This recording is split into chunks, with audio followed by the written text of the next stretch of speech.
In this day and age, at every turn, it seems like major AAA publishers are just having a pissing contest to see who can be the worst video game company in the world. And let me tell you, it's a really close race right now, with Bethesda being the most improved on that front. You know, they're getting closer and closer to the likes of EA and Activision. But at the top of the food chain still is definitely EA and Activision. Let's talk about Activision in particular in this video for a moment. They're known for being one of the stingiest, greediest companies in terms of how they handle game launches and then how they go beyond that after launch.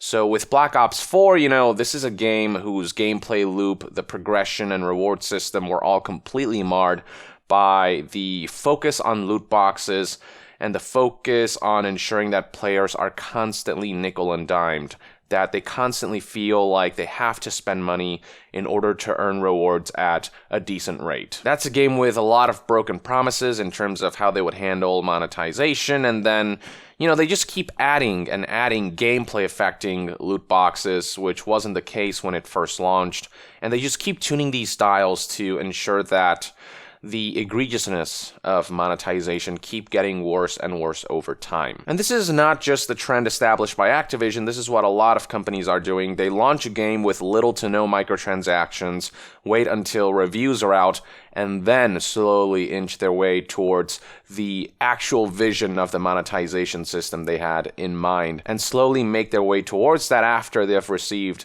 you know, positive reception or avoided negative PR from the intended monetization system. And now history repeats itself, ladies and gentlemen, as Activision has pulled the same stunt with a game you might know as Crash Team Racing Nitro Fueled. This is, of course, a remake of a classic. It's a remake that came out a month ago, back in June 21st, 2019, and overall, the game's gotten pretty good reception with critics and users alike. If you go to Metacritic, for example, you'll find that both Metacritic score and user score are sitting in the low 80s, which is pretty damn good.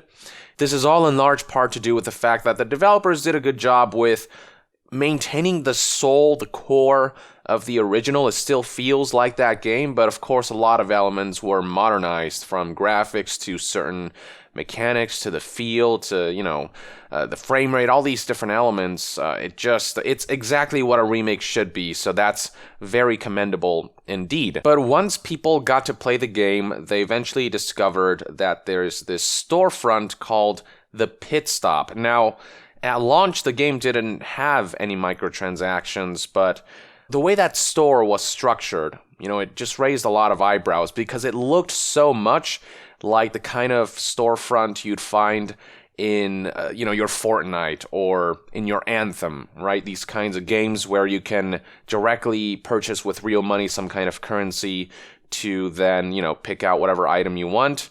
Similarly to those games, the way it works here is that every 24 hours, the listed items sort of cycle through, they change at random, and they show different items, so players can come back every 24 hours and see, you know, what's featured today and what they want to pick out of those. And up here you can see that there's items of different rarity, with blue representing basic, purple representing exotic, and gold representing legendary. Now, on top of the store looking so much like all these other games that offer microtransactions, people were suspicious by the rate at which currency was rewarded in Crash Team Racing.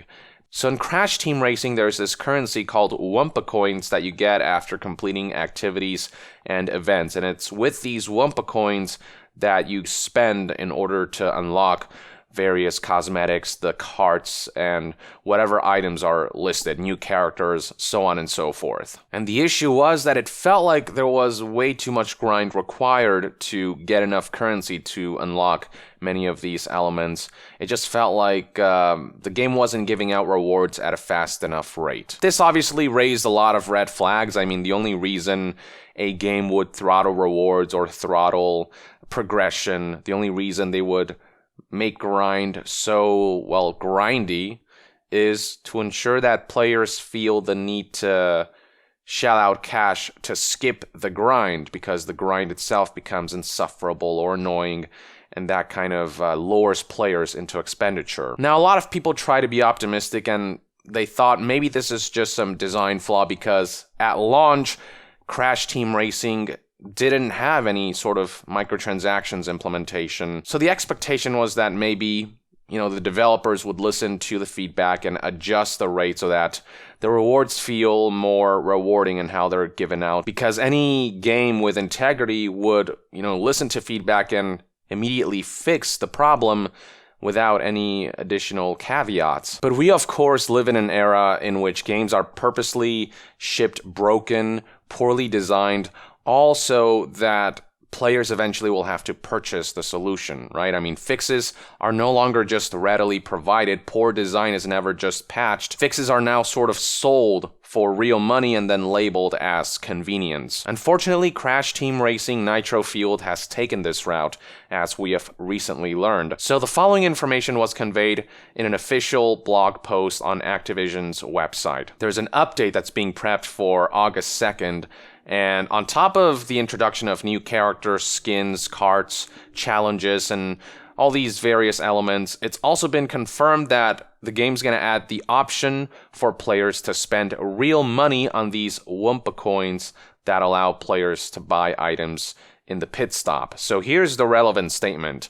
As always, the pit stop will be stocked with new and returning characters and cosmetic items, which players can unlock using Wumpa coins. With all this content available, there will also now be a way for players to fast-track their Wumpa coin collection if they like. Starting in early August, players will have the option to purchase Wumpa coin bundles from their game console stores to supplement the coins they earn by playing. This option won't change the game's core mechanics. Players will still earn Wumpa coins by playing the game in any mode, just as before. They will just be able to purchase additional coins if they choose. So this is a sales pitch we have seen before. Oh, it's just player choice, the ability to fast track your way through earning certain rewards or progression system. It's the same excuse that Bethesda provided for Fallout 76's introduction of weapon kits and repair kits, which make repairing weapons and inventory management, as well as scrap management, a lot more convenient. You don't have to go to workbenches or to your camp in order to repair weapons or stash stuff.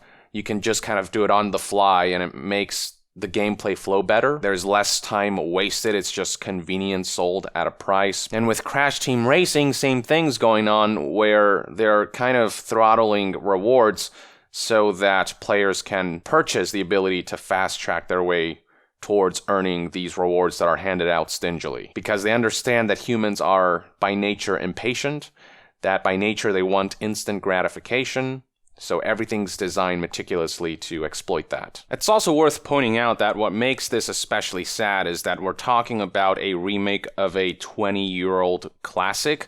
They took an old game and retroactively fitted it with scummy monetization tactics. They took something that people have such fond memories of and just corrupted it. Now, the real kicker to all this is that not that long before Crash Team Racing came out, it was promised that the game would not feature any kind of monetization. Here's a report by website Screen Rant that indicates this. The paragraph in question reads as follows. It's been a long time since 1999 though, and 20 years out from its original release, Crash Team Racing Nitro Fueled is adamant it will stay true to its roots. The biggest indicator, despite featuring online content and DLC plans for the future, all of Nitro Fueled is microtransaction free. In a sit-down presentation and hands-on during E3 2019, a member of the Nitro Fueled team stated that the entire game would avoid microtransactions, instead offering new content for free during the game's lifecycle. The only paid content at launch will be the differences between the regular and collector's versions of the game, the latter of which will offer cosmetic items and the ability to play characters ahead of when players would normally have access to them. So yeah, we're looking at a situation in which developers promised that there would be no microtransactions, but obviously that promise was broken in a very short time, just a mere month after launch. Game publishers or developers lying or misleading customers isn't a new trend, folks. I mean, you may recall that a while back with The Division, it was promised that there would be no microtransactions in that game, and then a year after the game's launch or something, microtransactions were introduced and they just kicked off running with that. And most recently, Fallout 76, apart from all the misleading marketing surrounding that game, there's also the fact that it was promised microtransactions in Fallout 76 would be cosmetic only, but since then, mere months after launch, they've added gameplay-affecting microtransactions, and they're pushing that envelope little by little through weapon kits and repair kits, and I'm sure they're gonna introduce more gameplay-affecting stuff down the line. The sad part about all this is that I've seen some people actually believe that Activision did them a favor. People who feel like the grind is too much will say, oh man, I'm glad that Crash Team Racing finally introduced an option to skip that grind, but guess who introduced that grind in the first place? It was Activision and the developers, and instead of adjusting the rate at which you earn Wumpa coins to be more user-friendly, to be more satisfying, to be more fun, again, they're just selling you that solution. That's what these convenience microtransactions are all about. It's about breaking down players' psychological walls and barriers so they eventually will throw their hands up and say, that's it, I'm tired of this, I'm gonna spend money to skip this thing that's frustrating me. Imagine if, a store sold you a pie, but they purposely sold that pie with dough that's slightly raw so that they can then charge you a little bit extra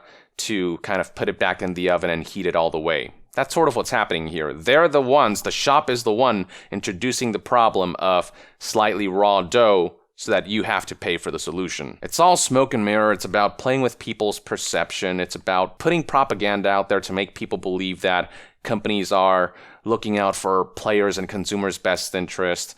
But in the end, what's really happening is that these companies are playing customers like a damn fiddle. And this is Activision in a nutshell, folks. The higher-ups mandating this crap are a bunch of liars and a bunch of scumbags. Crash Team Racing Nitro Fueled isn't the first time something like this has happened, and I guarantee you that this won't be the last. I guarantee you they'll lie about monetization with future releases. This is what Activision does best. This all goes to show that you should trust game companies only as far as you can throw them, because there is just a lot of documentation when it comes to their lies, their subterfuge, their misleading marketing, their bullshit, their scumminess. And stuff like this is why the rift between big game companies and game enthusiasts, consumers, so on and so forth, continues to grow. There's this separation that keeps splitting apart even more because game publishers, game companies perpetuate this. There's a lot of talk about, YouTubers are too negative, but I mean, come on, it's hard to discern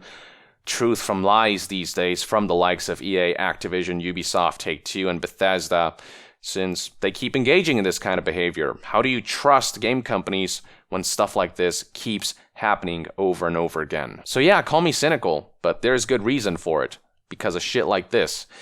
Because I know shit like this will continue to happen, because it's happened before, it'll happen again, and yeah, I'm gonna keep calling it out. With that, I would like to end this news update and discussion video. Thank you for tuning in.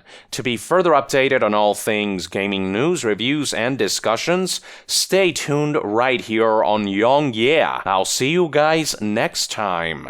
Yong out.